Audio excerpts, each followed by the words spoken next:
Hey everyone, Nicole here. Today I am making breakfast. Now, breakfast can be challenging for anyone with a restricted diet, so we are making a beautiful clustered, crunchy granola that is gluten-free as well as nut-free. It is nutrient dense and it's packed full of seeds. It's also sweetened with honey and applesauce. So let's get started. For the base of the granola, we will not be using oats.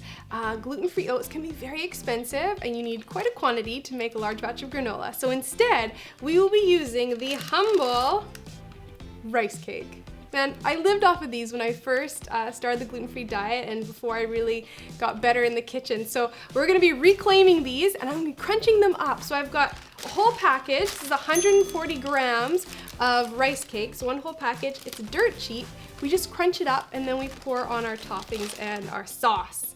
So let's start with the sauce and then we'll crunch, okay? For the sauce, we need to start with a half a cup, 65 grams of ground flax. And then we add to that a half a cup, 120 grams of, what is this? Applesauce. And we mix that together and get everything nice and goopy. The flax gets nice and sticky, so that's why we want to mix the applesauce and the flax together first.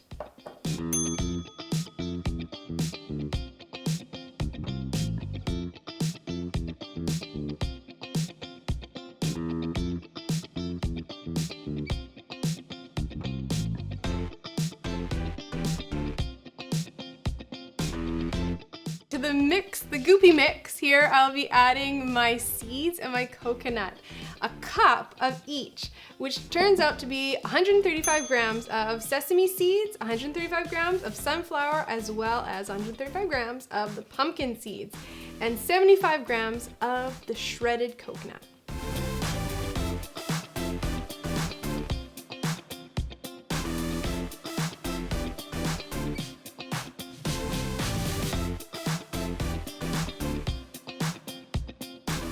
Now it's time to crunch.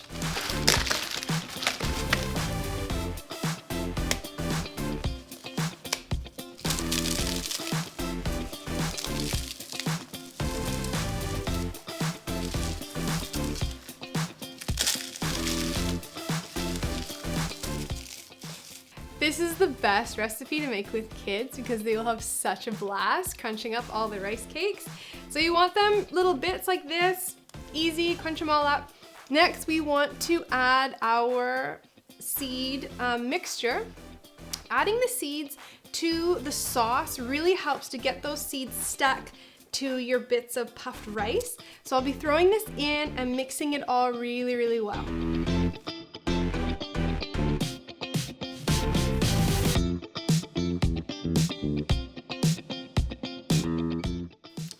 Pour your well-mixed granola onto a parchment-covered baking sheet, 2 baking sheets. Throw them into a preheated oven at 350 degrees Fahrenheit. Don't know what that is in Celsius, but I'm sure you can figure that out if you need to. And we will bake it for 20 minutes and then go in and rotate the pans and kind of stir the center out to the corners because the corners always bake a bit faster than the center. And then do another 10 minutes. And then after 10 minutes, you turn your oven off. And you leave them in there to really crisp up. So that's how I make it. It's nice and crispy and we'll throw these in the oven. Granola's done and it's so crunchy. Look at that. Now, if you want to add raisins or craisins or any kind of dried fruit to your granola, which obviously is a good choice, you need to add it after you've baked it because otherwise it will just burn to heck in the oven. So I will add a few craisins to my granola. And then I'm going to make a lovely breakfast parfait. For my breakfast parfait, I will be using a coconut yogurt because I am allergic to dairy, and some blueberries and my lovely granola and layer it all up.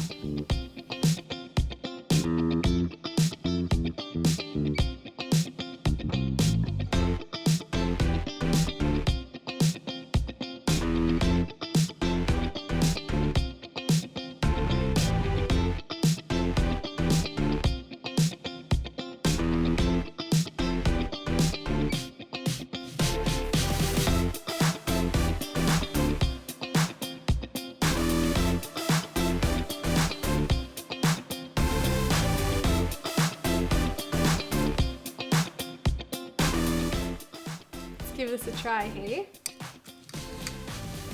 Ooh.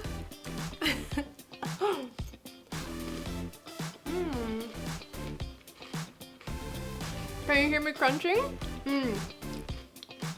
It's really good. It's not overwhelmingly sweet. And again, it's just very, very crunchy. Those clusters just really stick together well. That's really, really good. Yeah, makes a great snack for your kids at school, especially for the schools that have a nut-free policy. This is great because there's no nuts in it. So, enjoy.